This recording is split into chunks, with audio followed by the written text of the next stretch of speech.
الله الرحمن الرحيم.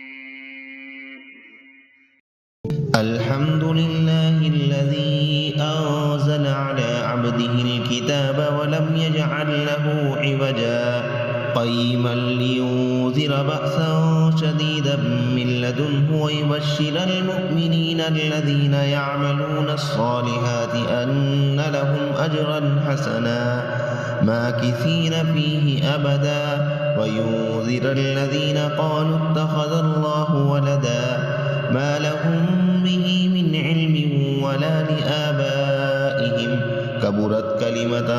تخرج من أفواههم إن يقولون إلا كذبا فلعلك باخئ نفسك على آثارهم إن لم يؤمنوا بهذا الحديث أسفا إنا جعلنا ما على الأرض زينة لها لنبلوهم أيهم أحسن عملا وإنا لجاعلون ما عليها سعيدا جرزا أم حسبت أن أصحاب الكهف والرقيم كانوا من آياتنا عجبا إذ أوى الفتية إلى الكهف فقالوا ربنا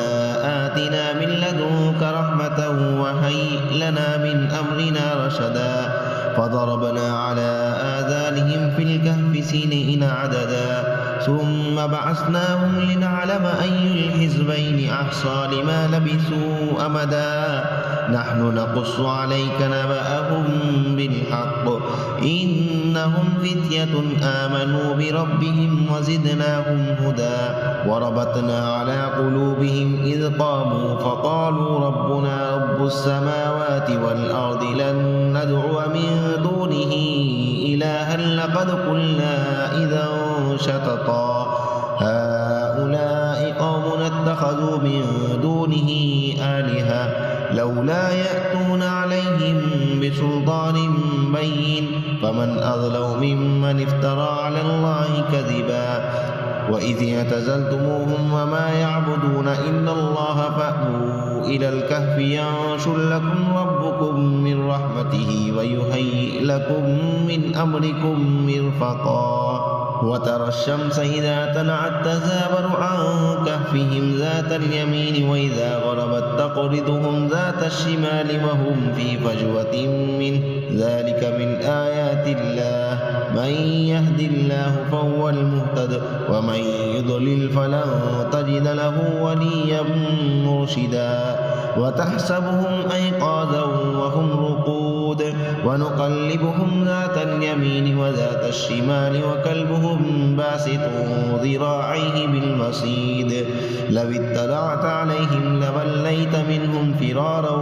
ولملئت منهم رعبا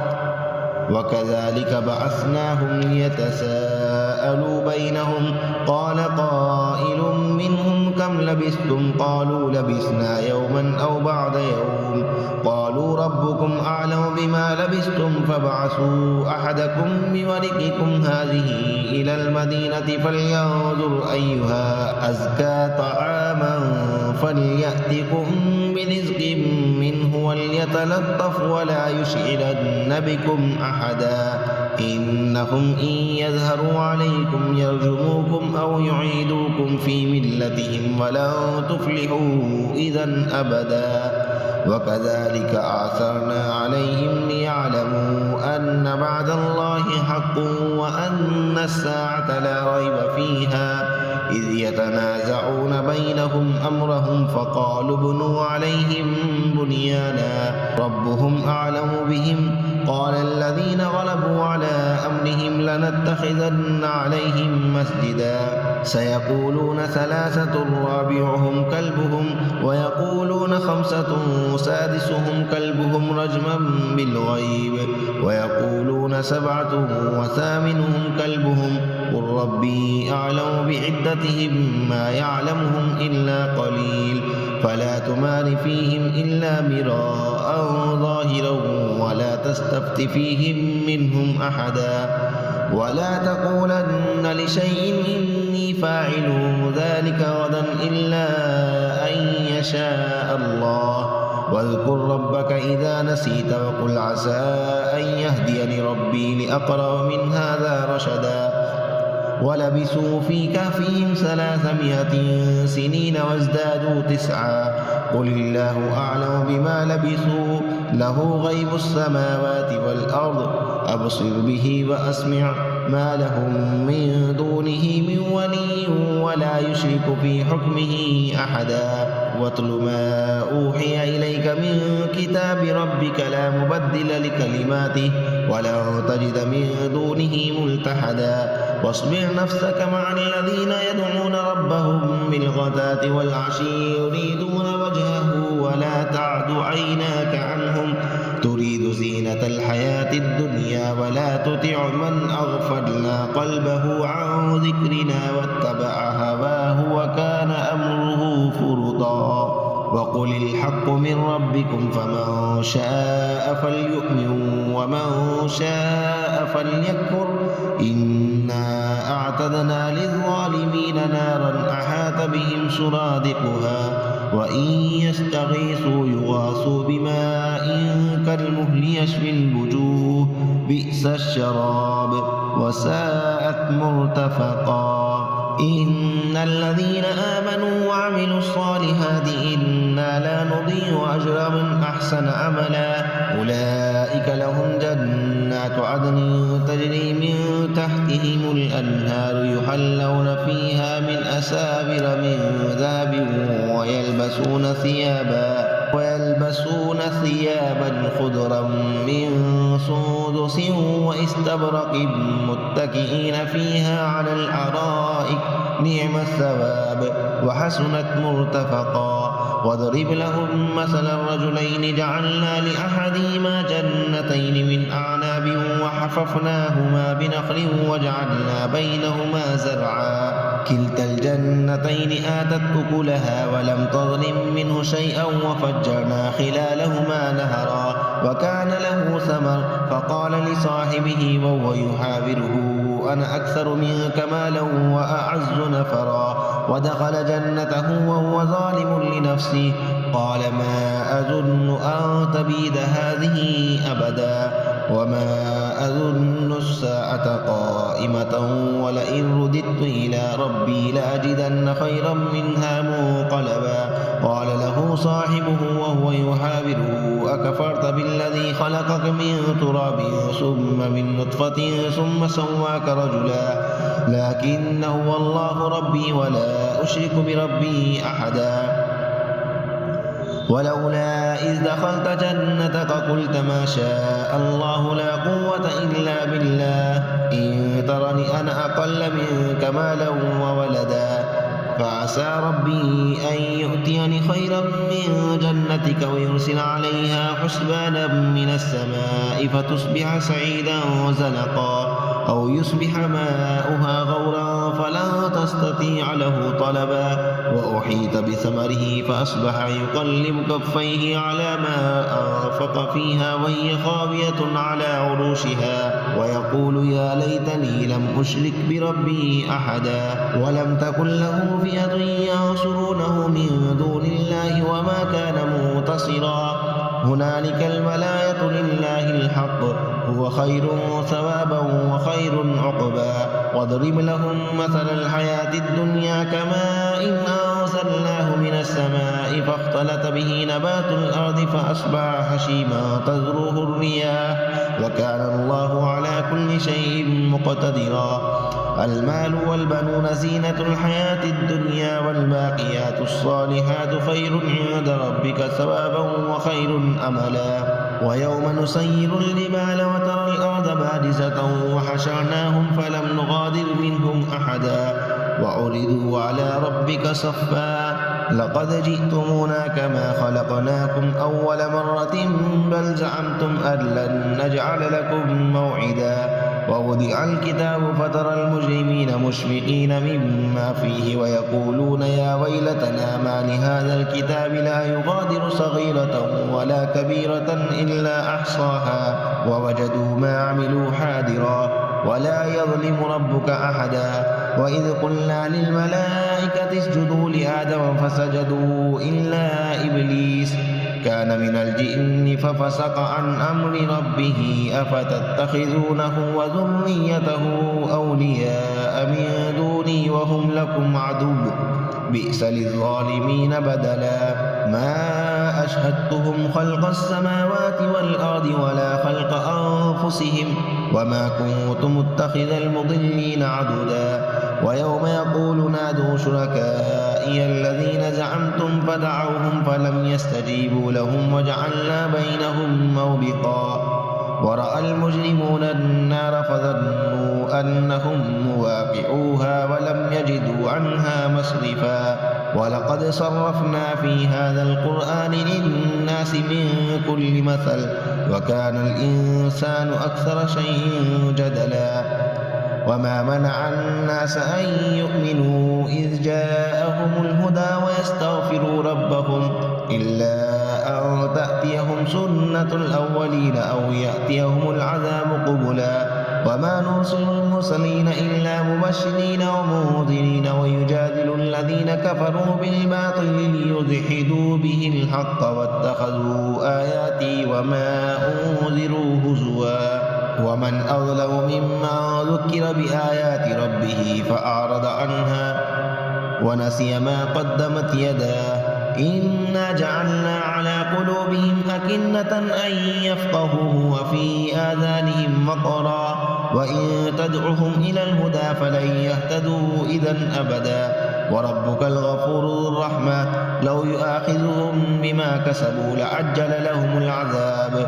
بل لهم موعد لن يجدوا من دونه موئلا وتلك القرى أهلكناهم لما ظلموا وجعلنا لمهلكهم موعدا وإذ قال موسى لفتاه لا أبرح حتى أبلغ مجمع البحرين أو أمضي حقبا فلما بلغا مجمع بينهما نسيا حوتهما فاتخذ سبيله في البحر سربا فلما جاوزا قال لفتاه آتنا غداءنا لقد لقينا من سفرنا هذا نصبا قال أرأيت إذ أوينا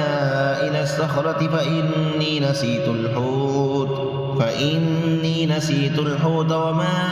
أنسانيه إلا الشيطان أن أذكره واتخذ سبيله في البحر عجبا قال ذلك ما كنا نبغي فارتدا على آثارهما قصصا فوجدا عبدا من عبادنا آتيناه رحمة من عندنا وعلمناه من لدنا علما